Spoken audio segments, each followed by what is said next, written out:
পরিপাটি থাকা আমার স্বভাব হয়ে গেছে, তাই যত্ন আর ভালোবাসা দিয়ে সংসারের প্রতিটা কাজ গুছিয়ে করতে পারি। রাধে রাধে বন্ধুরা, কেমন আছো সবাই? মিষ্টুর সংসার আরও একটু নতুন ব্লগে তোমাদের অনেক স্বাগত জানাই। এখন ঘড়িতে সময় ওই 10টার মতো। তো এখন থেকেই তোমাদেরকে সাথে নিয়ে আজকের ভিডিওটা শুরু করছি। আশা করছি আজকের ভিডিওটা দেখতে তোমাদের অনেক অনেক ভালো লাগবে। আজকে ছিল সোমবার, তো বাবা গিয়েছিল মাছের বাজার, সেখান থেকে 1.5 কেজির মতো মাছ নিয়ে এসছে। 1.5 কেজি থেকে 2 কেজির মতো হবে। তো এখন দেখো আমি মাছগুলোকে আজারে নিলাম ব্যাগ থেকে। এখন ভালো করে এই যে দেখো ধুয়ে নেব। যারা আমার প্রতিদিন ভিডিও দেখো তারা তো অবশ্যই জানবে যে যে কোনো একটা দিন আমাদের মাছ আনা হয়, বিশেষ করে রবিবার দিনটাই আনা হয়। তো কালকে ছিল রবিবার আর কালকে যাওয়া হয়নি রবিবারে মাছ আনতে যাওয়ার জন্য। তো আজকে সোমবার, আজকেই বাবা গিয়েছিল মাছ আনতে। তো দেখো এই মাছগুলোকে ভালোভাবে এখন পরিষ্কার করে ধুয়ে নেবো। আজকে যেহেতু সব মাছ রান্না করব না, আমি আমাদের মতো আর কি নিয়ে নেবো, আমাদের 5-6 জনকার মতো নিয়ে নেব। আর বাকিগুলো কিন্তু ফ্রিজে স্টোর করে রাখবো। তো এই যে দেখো কোন পিসটা রাখবো বা কোন পিসটা দিব, এটাই এখন বাছাবুছি চলছে। এটাই আর কি সব থেকে সমস্যা হয়। আর এমনিতেই বড় মাছ যেহেতু আনা হয়, তো সেই কারণে পেটি কিন্তু বেশ ভালোভাবেই বেরিয়ে যায়। আর পেটি তো ভাইয়ের একটা আর বেটুর একটা আমি এই যে দেখো হাতে করে নিয়ে আছি। আর বাকি যে মাছগুলো আমরা খাবো না আজকে, তো সেগুলোই কৌটোটার ভিতরে রাখছি। তো এটাকে এখন স্টোর করে রাখবো। তো এই যে দেখো সব মাছগুলো রাখা হয়ে গেছে। এখন এটার ঢাকা দিয়ে দেবো, তারপর কিন্তু রেখে আসবো ফ্রিজেতে। তো এখন না রাখলেও হবে, একটু পর করে রাখলেও হবে। তো এই দিকটাতে দেখো যে মাছগুলো আজকে রান্না হবে ওগুলোতে আমি নুন আর হলুদ কিন্তু মাখিয়ে নেব। তো কম করে নুন কিন্তু দিয়েছি। আর ওইদিকে আমি নুন দিলাম আর আমার শাশুমা এসে দেখো হলুদ দিচ্ছে। তো আমার নুন হাতটা ছিল, তো মা হাতের কাছে হলুদটা ছিল, তো ওই জন্য মাই কিন্তু হলুদটা দিয়ে দিচ্ছে। আর এখন আমার হাতটা যেহেতু মাছাতে ছিল, ওই জন্য আমি দেখো বেশ ভালোভাবে কিন্তু নুন হলুদটাকে মাখিয়ে রাখছি। এরকম করে নুন হলুদ মাখিয়ে রাখলে বেশ ভাজতে ভালো হয়। তো তারপর আমি মাছ টাছ ধুয়ে দিয়ে এখন দেখো স্নান করে চলে এসেছি। আর স্নান করার আগেই কিন্তু আমি মাছটাকে ধুয়ে দিয়েছি, কারণ স্নান করার পর যদি মাছ ধুই তাহলে গাটা পুরোটাই না সে আস্তে আস্তে গন্ধ করে। ওই জন্য স্নান করার আগেই আমি মাছটাকে ধুয়ে এখন স্নান করে নিয়েছি। আর এই যে দেখো এখন আমি ভালো করে মাথাটাকে ছাড়িয়ে নিচ্ছি। আর এত বড় চুল না প্রত্যেক দিন ছাড়ানোর সময় হয়ে ওঠে না। প্রত্যেক দিন সব সময়তে আমি ছাড়াই না, যতবারই ছাড়াই ততবারই এই 12 গাদা করে চুল উঠে, চিরুনি ভর্তি হয়ে যায়, এত চুল উঠে এই ভালোভাবে ছাড়াতে গেলে। তো শুধুমাত্র আমি উপরটা একটু একটুখানি আর কি ছাড়িয়ে নিই, আর বাকি ডগটা ছাড়াই না। প্রতিদিন কিন্তু ছাড়াই না, এটাও আবার ভাবো না, প্রত্যেক দিন যে কোনো এক টাইম তো ভালোভাবে ছাড়াই, সেটা সকাল হোক কি বিকেল, দুটো টাইমই তো ছাড়াই। তো যাই হোক এদিকে এখন ভালো করে ছাড়িয়ে নিয়েছে। আর তোমাদেরকে দেখালামই তো যে কতগুলো চুল উঠেছে, বেটু হওয়ার পর থেকে বা বেটু পেটের মধ্যে থাকতেই এত চুল ওঠা আমার শুরু করেছে, এখনও অবধি বন্ধ হয়নি। হতেও পারে এখানকার জলের কারণে, এখানকার জলটা খুবই বাজে, তো জলটার কারণেও কিন্তু হতে পারে। তো জানি না আজ অবধি এর কারণ কি। তো এই দিকটাতে দেখো আমি এখন সিঁদুর টিঁদুর পরে এখন আমি যে কাপড়গুলো আজকে কাচা হয়েছিল, ভাই যেহেতু হসপিটালে ভর্তি ছিল, তো ওইখানে না অনেকগুলোই কাপড় নিয়ে গিয়েছিল। কাপড় বলতে বিশেষ করে এই ছোট ছোট এই র্যাকগুলো, র্যাক বা কম্বল যাই বলো না কেন, তো সেগুলোই কিন্তু নিয়ে গিয়েছিল। আর হসপিটাল থেকে এনেছে, ওগুলোতে একটু ধুয়ে নিতেই হবে, ওই জন্য সকালেই কিন্তু কেচে দিয়েছিলাম। আর এখন ঘড়িতে সময় ওই 10:30টার মতো হবে। তো এত রোদের তেজ, এখনই দেখো শুকিয়ে গেছে। তো যাই হোক ওই দিকটাতে আমি সব জিনিসগুলোকে ভালোভাবে এখন সুন্দর করে পাট করে নেব। আর এখন আমার হাতে অনেকটাই সময় ছিল, এখন করার কিছু ছিল না। ভাবলাম যে আমি যেই কাপড়গুলো তুলে এনেছি ওগুলো যদি পড়ে থাকে তো পড়েই রয়ে যাবে। তো এখন যেহেতু আমি বসেই রয়েছি, তাহলে এগুলো এখন সুন্দর করে পাট করে নিই। প্রতিদিন জামা কাপড় কেচে নাও, এত জামা কাপড় কিন্তু হয় না, কোনো একদিন মাঝে বাদ দিয়ে দাও, তখনই কিন্তু এত জামা কাপড় হয়ে যায়। বাচ্চা ছেলের ঘর তো বাচ্চা ছেলের তো একটু জামা কাপড় বেশিও থাকে। আর আমাদের ঘরে যেহেতু মেম্বারও একটু বেশি, 4-5 জন, তো প্রত্যেক দিনের ডেলি ইউজের তো জামা কাপড়গুলো ডেলি তো কাচতে হয়। আমি অন্তত কেচে দিই, কারণ আমার মনে হয় যে ঘেমো কিছু না হোক, ঘেমো গন্ধটাও তো করে। তো ওই জন্য প্রত্যেক দিন যে জটা জিনিস ব্যবহার করে প্রত্যেক দিনই আমি ধুয়ে দেওয়ার চেষ্টা করি।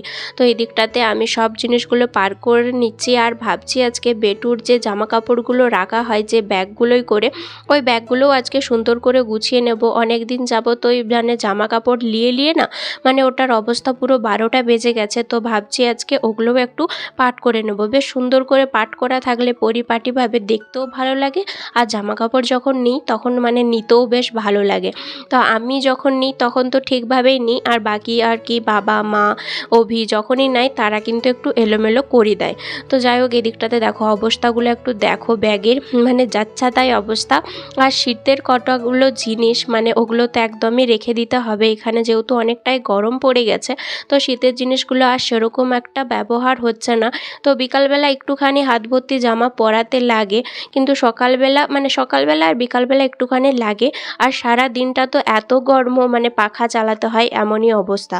তো এই দিকটাতে দেখো ভাবছিলাম যে শীতেরগুলো এখনই রেখে দেবো না কদিন পর রাখবো। তো তারপর ডিসাইড করে দেখলাম যে না, কিছুদিন অন্তত থাকুক, তারপর কিন্তু আলাদা একটা বস্তায় হোক বা অন্য একটা ব্যাগে হোক করে রেখে দেবো। শীতের এই মোটা সোয়েটার বলো বা কাপড় বলো এত মানে জায়গাটা জড়ো করে নেয় যে অন্য জিনিসগুলো রাখতে আর জায়গা পাওয়া যায় না সেরকমটা। তো আমি কিন্তু এরকমভাবে ওর জন্য থাক করে রাখি, একটা মানে জামার থাক, একটা হাত ভর্তি জামার থাক, একটা পা ভর্তি জামার থাক, পা ভর্তি প্যান্টের থাক বা একটা সোয়েটার থাক, এরকম করে থাক করে নিলে আমার অন্তত নিতে সুবিধা হয়। ওর মানে জিনিসগুলো কোথায় কি রেখেছি সেগুলো সহজেই কিন্তু আমি খুঁজে পাই। আর এটার অবস্থা দেখো, এটাতে শুধুমাত্র ওই হাত কাটা জামা, হাত কাটা গেঞ্জি, মানে পা কাটা প্যান্ট, মানে পা কাটা প্যান্ট বলতে হাফ প্যান্ট আর কি যেগুলোকে বলে, তো সেগুলোই কিন্তু এটাতে রাখবো। আর এখন দেখো সুন্দর করে আমার কিন্তু রাখা কমপ্লিট হয়ে গেছে। আর কটা প্যান্ট, মানে প্যানের সংখ্যা এতটাই বেড়ে গেছে যে এখন তো প্যান্টে এতটাও বেশি পেচ্ছাপ করে না, ওকে কিন্তু নিচে দাঁড় করালে ও পেচ্ছাপ করে দেয়। তো মানে প্যান্টগুলো পরিয়ে না পরিয়ে ওর কিন্তু প্যান্টগুলো অনেকটাই ছোট হয়ে গেছে। তো ওর যাবার দিন যা ও পাতলা হয়ে যাচ্ছে, তো এখনও কিন্তু ওই ছোটো প্যান্টগুলোই চলে যাচ্ছে, যে বড় প্যান্ট পরালে আবার সেই বড় লাগছে আর ছোট প্যান্ট পরালে সেই ছোট লাগছে, মানে দুয়ের ভেয়া হয়ে গেছে। তো এই দিকটাতে দেখো এখন সুন্দর করে গোছানো হয়ে গেছে। তো সেই ব্যাগগুলোকে তুলে এখন আমি আলমারির মধ্যে রেখে দিচ্ছি। আর আমার জামা কাপড়টাও ছিল, তো সেই কটা জামাও আমি কিন্তু রেখে দেবো আলমারির মধ্যে। আমার থাকটাও একদিন বাগাতে হবে, এরকম টুকটুক করে একদিন করে বাগিয়ে নিলে দিনে অনেকটা চাপ কিন্তু হয়ে যায় না। তো সেই জন্য আমি চেষ্টা করি যখনই সময় থাকে তখনই টুকটুক করে একটু জায়গা কিন্তু বাগিয়ে নেওয়ার। তো ওইদিকে আজকের মতো বেটুরটাই থাক, পরে অন্য দিন কিন্তু আমারটা বাগাবো। আর এদিকটাতে তারপরে এই যে দেখো আমি কেটে রেখেছিলাম হচ্ছে বেটুর জন্য খাবার। তো ওইটা বেটু যেহেতু ঘুমাচ্ছিল ওই জন্য সেই খাবারটা চাপানো হয়নি, কারণ সিটি পড়বে, আর সিটি পড়ার সময়তেই কিন্তু বেটু উঠে যায়। তো ওইদিকে দেখো সবজির মধ্যে আজকে বেটুকে দেবো হচ্ছে ব্রোকলি, তারপর বরবটি আর কিন্তু পিঁপে। আর এদিকটাতে দেবো হচ্ছে এই যে দেখো মুসুর ডাল। তো ওর জন্য আলাদা করে কিন্তু ডালই বসাই, ভাত এর সাথে অ্যাড করি না, ভাত বা চাল। যখন এই ডালটা হয়ে যায় তারপর দুটিখানে ভাত নিয়ে ওর সাথে আর কি মিশিয়ে দিই। তো এই যে দেখো আমি ডালটাকে বেশ ভালোভাবে কচকচে করে ধুয়ে এখন কিন্তু ডালটাকে ছেঁকে কিন্তু এই প্রেসার কুকারটাতে দিয়ে দেবো। তারপর একটুখানি হলুদ আর একটুখানি নুনও কিন্তু অ্যাড করব। আমি বাচ্চাদের জানি বাচ্চাদের খাবারে নুন অ্যাড করতে নাই। তো যেহেতু বেটুর 1 বছর প্রায় হতেই চললো, আর ডাক্তারকে আমি জিজ্ঞাসাও করেছি কদিন আগের থেকে আমি কিন্তু নুনটা বেটুর খাবারে দিচ্ছি, কারণ দেখছি যে নুন না দিলে ও খাবারটা অতটাও বেশি খেতে পছন্দ করছে না। তো এই একটুখানি নুন দেওয়ার পর ও কিন্তু পুরো খাবারটা ফিনিশ করছে। তো যাই হোক একটুখানি নুন দেওয়ার কথা আমি ডাক্তারকে জিজ্ঞাসা করে তারপরেই কিন্তু দিচ্ছি। তো এই দিকটাতে আমি বেটুর খাবারটাকে চাপিয়ে দিলাম। পর এই দিকটাতে যে কড়াইটা এখন দেখতে পাচ্ছ এটাতে এখন কিছুই নেই, এটাতে এখন মাছের পোস্ত আছে, মানে রান্না করা ওটাকে আজারে। তারপর কাল্লা আলু ভাজা হতে বাকি আছে, তো ওইটাকে এখন করে নেব। এখন মিষ্টির বাটিটা ধুতে নামিয়ে দিলাম বেসিনে। আর এখন দেখো বলতে চাপিয়েও দিয়েছি কিন্তু কাল্লা আলুই ভাজা। আর এই কাল্লা আলু ভাজা দেওয়ার পর তো লাড়তে হয়, না লাড়লে এই কড়াইয়ে কিন্তু লেগে যায়, ওই জন্য একটুখানি বাদই কিন্তু নেড়ে নিতে হয়। আর এদিকটাতে দেখো বেটুর মাছ যেটা দেবো আজকে, তো সেটাই এখন ছাড়াতে লেগে পড়েছি। আর বাচ্চাদের মাছ খাওয়ানোর আগে তো বেশ ভালোভাবে কাঁটাটাকে বেছে নিতে হয়, না হলে ছোট বাচ্চা বুঝতেই পারছো ও না পারবে বলতে আর না পারবে কিছু করতে। তো ওই কারণে আমার একবার করে মাছ খাওয়াতে খুব ভয়ও লাগে, কিন্তু কি করব বলো, খাওয়াতে তো হবেই। ওই জন্য যখনই মাছ ওকে খাওয়াই না কেন আমি হচ্ছে 2-3 বার বেশ ভালোভাবে কিন্তু ওর মাছটাকে বাছার চেষ্টা করি, যাতে বেশ ভালোভাবে মাছটা বাছলে যাতে একটুকরো কাটা না থাকে। এমন অনেক মাছ থাকে যেগুলোর প্রচুর ছোট কাটা থাকে, মানে একবার তো আমি খাওয়াতেও 1-2 কাটা পেয়েছি। তো তখন একটুই ভাবতাম যে আর একটুখানি যদি আমি দিয়ে দিতাম তাহলে কি যে বিপদটা হতো তার কোনো ঠিক নাই। তো যাই হোক এই দিকটাতে দেখো আমি মাছটা প্রায় বেছেই নিচ্ছি। আর মাছ ভাজার সময়তে না এই উপরে যে একটা শক্ত লেয়ার তৈরি হয় ওই জিনিসটা কিন্তু আমার বেবি কিন্তু খেতে পারে না। তো সেই কারণে আমি ওই উপরের অংশটা কিন্তু এরকম করে দিয়ে আর ভিতরে যে সাদা অংশটা থাকে নরম ওইটাই কিন্তু মানে আমার বেটাকে খাওয়াই। তো এই দিকটাতে দেখো মানে মাছটাও ভাজছিলাম একদিকে, আর এদিকে সমানে কিন্তু কাল্লা আলু ভাজাটাও লেড়ে যেতে হচ্ছিলো। আর না লাড়ার কারণে ওই যে দেখতে পাচ্ছ একটুখানি লেগে গেছে, ওই না লেড়ে পড়ে। যখন কড়াইয়ে দিয়েছিলাম এই কাল্লা আলু ভাজাটা তখন কড়াইটা অতটাও কিন্তু গরম থাকেনি, ওই কারণে কিন্তু এই যে দেখো লেগে লেগে যাচ্ছে। তো অনেকবার লেড়ে কিন্তু এটাকে ঠিক পজিশনে করেছি। আর বেশ ভালোভাবে মুচমুচি করে ভাজলে তবেই তো খেতে ভালো লাগে, আর এরকম কাঁচা কাঁচা থাকলে কিন্তু একদমই খেতে ভালো লাগে না। আর ওইদিকে দেখো এটা ভাজতে ভাজতে ডালটাও কিন্তু হয়ে গিয়েছিল, আর এখন ডালটা দেখো আমি নামিয়ে নিচ্ছি। আর আজকের ডালটা না অনেকটা জল দিয়ে দিয়েছিলাম, অনেকটা মানে অনেকটাই ঝোল হয়ে গিয়েছিল।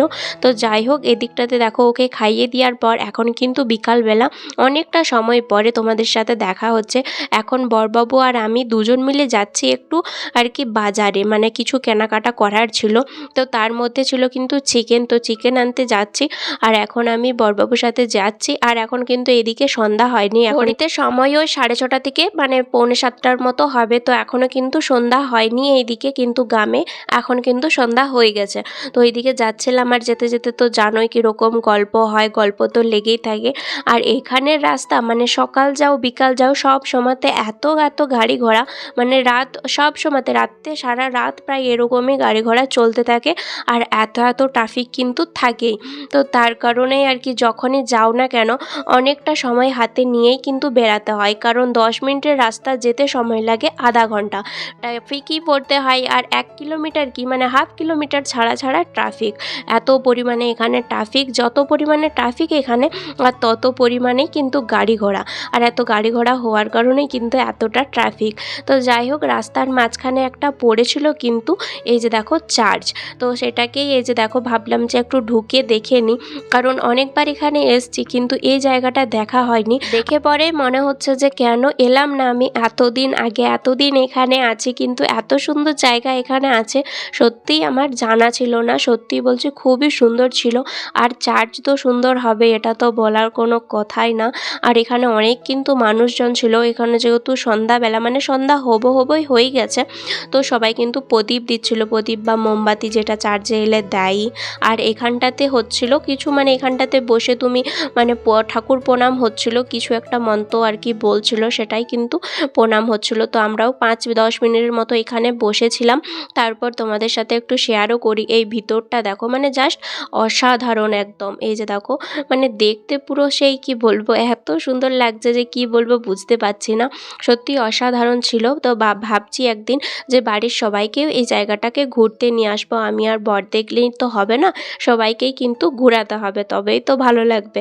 তো এই দিকটাতে দেখো কত বড় বড় পাখা ছিল, বর বলছিল যে কত বড় বড় পাখা দেখো, আমিও বলছিলাম যে সত্যিই তাই। আর একটা দুটো না কতগুলো পাখা ছিল, আর কত এই যে দেখো উপরে যেগুলো ছিল ওগুলোকে কি বলে সত্যিই আমার কিন্তু জানা থাকেনি। তো যাই হোক ঘোরাঘুরি করে মাংস নিয়ে আমরা কিন্তু বাড়ি চলে এসেছি।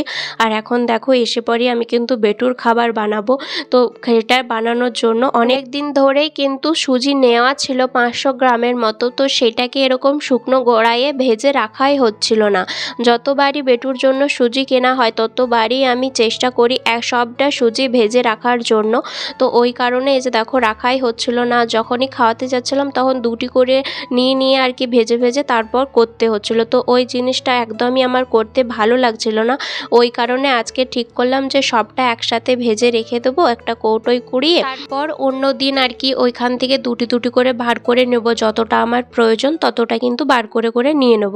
তো ওই দিকটাতে দেখো সুজিটা আমি বেশ হালকা আঁচেতেই নাড়ছিলাম, কিন্তু হঠাৎই এই যে দেখো লাস্টেরটা কিন্তু ধরে গিয়েছিল, কারণ এক ভাব লাড়তে আমারও বিরক্তি লেগে গিয়েছিল, তাই একটুখানি গ্যাসের আঁচটা আমি বাড়িয়ে দিয়েছিলাম, আর তোলাতে একটুখানি লেগে গিয়েছিল আর একদমই লাল হয়ে গিয়েছিল। তো যাই হোক দুটিখানি কিন্তু পুড়েছিল, সবটা কিন্তু পুড়ে যায়নি। আর এই দিকটাতে আমি আজকে করব বেটুর জন্য সুজির হালুয়া, গাজর আর সুজির হালুয়া। তো ওই জন্য প্রথমে একটু কড়াইয়ে ঘি দিয়ে দিয়েছি, আর তারপর হচ্ছে গোটা জিরে দিয়েছি। আর এখন দেখো এই যে গাজরটা গ্রেট করে রেখেছিলাম, তো গাজরটা ঘিয়ের সাথে একটু ভেজে নেব। তারপর 1 চামচের মতো আমি সুজি দেব, তারপর দুটো একসাথে ভেজে তারপর হালকা একটু নুন আর হালকা একটু হলুদ দিয়ে বেশ ভালোভাবে ফোটাবো। আর সিদ্ধ হয়ে গেলে একদম বেটুর মতো তৈরি হয়ে যাবে সুজির আর গাজরের হালুয়া। তো এরকম করেও আমি বেটুকে কিন্তু সুজিটা দিয়ে থাকি, এরকম করে দিই। আর সকালবেলার দিক হলে কিন্তু এরকমভাবে আমি হালুয়া করে দিই না, তখন কিন্তু ওই খেজুরের খেজুরের সাথে, বাদাম গুঁড়োর সাথে, কলার সাথে এরকমভাবে কিন্তু দিয়ে থাকি। মানে দুরকমভাবে ওকে সুজিটা খাওয়ানো হয়। তো ও বেশিরভাগ এটাও খেতে পছন্দ করে আর ওটাও খেতে পছন্দ করে। এরকম করে উল্টোপাল্টা করে খাবার দিলে বেটুর কিন্তু খেতে খুব ভালো লাগে। আর আমাদেরও তাই, বড় মানুষেরই যদি একভাব কোনো জিনিস দেওয়া হয়, বড় মানুষদেরই খেতে ভালো লাগে না, ও তো ছোট বাচ্চা, ওর তো আরও লাগবে না। আর এদিকটাতে দেখো বেশ ভালোভাবে কিন্তু ভাজা হয়ে গেছে। আর গ্যাসটা যেহেতু একটু বাড়ানো ছিল, ওই জন্য জিরে ফোড়ন দেওয়ার সঙ্গে সঙ্গে জিরাটা কিন্তু লাল হয়ে গিয়েছিলো, লাল ছেড়ে একদম কালো হয়ে গিয়েছিল। তো যাই হোক, এদিকে দেখো আমি এখন জল দিয়ে দিয়েছি। আর এটা বেশ ভালোভাবে ফুটে গাজরটাকে সিদ্ধ হতে হবে, ততক্ষণ অবধি আমাকে ওয়েট তো করতেই হবে। আর এদিকটাতে বর বললো একটু ম্যাগি করে দিতে, ওই জন্য বরের জন্য যে দেখো খুব সিম্পলভাবে একদম সাদামাটাভাবে তৈরি করেছি। ঘরে একটা ছোট টিঙের বাটি ছিল, তো ওইটাতেই একটু হালকা জল দিয়ে ম্যাগিটা দিয়ে দিয়েছি। আর তার উপরে দিয়ে দিয়েছি এই যে দেখো ম্যাগি মশলাটা। এখন এরকম ঝোলঝোলি কিন্তু নামিয়ে নেব, আর একটুখানি হোক তারপরে কিন্তু নামিয়ে নেব।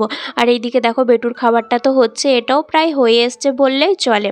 একটুখানি গাজরটাকে চেপে দেখলাম যে বাস একটুখানি সিদ্ধ হতে বাকি আছে, তো ওইটুকু সিদ্ধ হয়ে গেলেই কিন্তু হয়ে যাবে। আর এরকম ঝোল ঝোল নামালে ওর কিন্তু খেতে ভালো লাগে, বেশ মোটা মোটা হয়ে গেলে ও কিন্তু অকাই করে। তো ওই জন্য একটু ঝোল ঝোল রাখার চেষ্টা করি যাতে ওর খেতে ভালো লাগে। তো এইদিকে দেখো দেখে মনে হচ্ছিলো তো আমি খেয়ে নিই, যেহেতু ঘিয়ের সেন্ট হচ্ছে, তো ঘিয়ের কোনো জিনিস খেতে তো আমারও খুব ভালো লাগে। আর এদিকে বাপ ছেলে দুজনকারই কিন্তু খাবার রেডি। তো প্রথমে ওর বাবারটাই কিন্তু নামিয়ে নিলাম। আর এরকম করে মাঝে মধ্যে যদি ওকে হালকাভাবে ম্যাগি বানিয়ে দিই, অন্যদিন যখন ম্যাগি বানাই তখন তো ওর মধ্যে পেঁয়াজ কুচি, লঙ্কা কুচি এসব দিয়ে থাকি। তো মাঝে মধ্যে এরকমভাবে সিম্পলভাবে যখন ওকে বানিয়ে দিই আমার হাজব্যান্ডকে, তখন এরকমটা খেতেও কিন্তু পছন্দ করে। আর এরকম ঝোল ঝোল ম্যাগি তো ও বিশেষ করে পছন্দ করে। ও এরকম চাপ চাপ বা ঝুড়ো ঝুড়ো মানে চাউমিন টাইপের ম্যাগি কিন্তু ও খেতে চায় না। তো ওই কারণে ওর চেষ্টা করি এর একটু ঝোল ঝোল ম্যাগি করে দেওয়ার। তো এদিকে বাপ ছেলে দুজনকারই কিন্তু খাবার রেডি, এখন দুজনকেই যাব কিন্তু খাওয়াতে। তো এই দিকটাতে দেখো দুজনকার খাবারই কিন্তু হলুদ হলুদ হয়ে গেছে। বেটুর জন্য একটা চামচ লাগবে, বাপেরটাই তো দিয়ে দিয়েছি চামচ অলরেডি, বেটুর জন্য একটা চামচ লাগবে। তারপর কিন্তু ওদেরকে খাওয়াবো, তো খাবারটা ঠান্ডা হওয়ার অপেক্ষা। আর এদিকটাতে গিয়েছিলাম তো মাংস আনতে, দেখো অনেক মাংস এনেছি, প্রায় 2 কেজি 2.5 কেজির মতো মাংস এনেছি। 2 রকমের মাংস এনেছি, একটা ছিল আর কি ব্রয়লার আর একটা ছিল দেশি মুরগি। তো এইদিকে দেখো আমি 4টা কৌটোতে বেশ হাফ হাফ করে আলাদা আলাদা করে রেখেছি, যেদিন যেটা বার করা হবে সেই দিন সেই কৌটোটা বার করে নিলেই কিন্তু হবে। একসাথে অনেকটা মাংস কিন্তু চেপে চেপে রাখিনি। আর এইদিকে ফ্রিজে রাখাই কিন্তু সমস্যা হয়ে যাচ্ছিল, কারণ সকালে মাছ রেখেছি, আবার এই হচ্ছে মাংস, মানে এইটুকু ফ্রিজটাতে এত কিছু ধরবেই না ভাবছিলাম। তারপর আমি আমার হাজব্যান্ডকে ডেকে তারপর ওকে দিয়ে কিন্তু রাখা করিয়েছি, আমার দ্বারা হচ্ছিল না। আর ফ্রিজটাতে অনেকটাই বরফ জমে গিয়েছিল, যেহেতু ফ্রিজের ঢাকাটা ছিল না ডিপ ফ্রিজের, তো ওই কারণে অনেকটাই কিন্তু বরফ জমে যায়। আর এদিকটাতে আমি তারপর আজকে যেহেতু মাংস হবেই, মাংস এনেছি, টাটকা টাটকা মাংস না হলে হয়, তো আজকেও মাংসটা আমিই বসিয়েছি, মশলাটা আগেই করে নিয়েছিলাম। এখন দেখো মাংসটাকে বেশ ভালোভাবে ম্যারিনেট করে রেখেছিলাম, বেশ দই দিয়ে, লঙ্কা গুঁড়ো দিয়ে, হলুদ গুঁড়ো দিয়ে, নুন দিয়ে ম্যারিনেট করে রাখার পর মশলাটা কষার পর এখন দেখো মাংসটা দিয়ে দিয়েছি। আর এখন তো বেশ ভালোভাবে কষাতে হবে, মিনিমাম আধা ঘন্টা ধরে কষাতে হবে। আমার বর বলে মাংস যত বেশি কষাবে তত বেশি খেতে ভালো লাগে, আগের থেকেই আমাকে কিন্তু বলে দিয়েছিল যে মাংসটা করছিস কিন্তু বেশিক্ষণ ধরে কষাবি। মাংসটা হয়ে যাওয়ার পর আমরা কষাও কিন্তু খেয়েছি। আর এখন তো রাতের খাবার সময় হয়ে গেছে, তো ওই জন্য আমরা দুজনে কিন্তু বসে পড়েছিলাম খেতে। আর ভাই আর বেটু তো অলরেডি অনেকক্ষণ আগেই খেয়ে নিয়েছে, এখন শুধু আমি আর আমার বরমশাই খেতে বসে পড়েছি। এই যে দেখতে পাচ্ছ গরম গরম ধোয়া ওটা হচ্ছে চিকেন, আর তার সাথে ছিল কিন্তু ঠান্ডা ঠান্ডা রুটি। এটাই ছিল কিন্তু আমাদের রাতের আজকের ডিনার। তো আমি দুটি রুটি নিয়েছি, আর পরে কিন্তু মুড়িও থাকবে। তো চলো বন্ধুরা, আজকের মতো ভিডিওটা এই পর্যন্তই। আজকের ভিডিওটা কেমন লাগলো অবশ্যই কিন্তু কমেন্ট করে জানাবে। আর ভিডিওটা ভালো লাগলে তোমরা একটা প্লিজ লাইক করে দিও আর একটা সুন্দর কমেন্ট করে দিও। টাটা।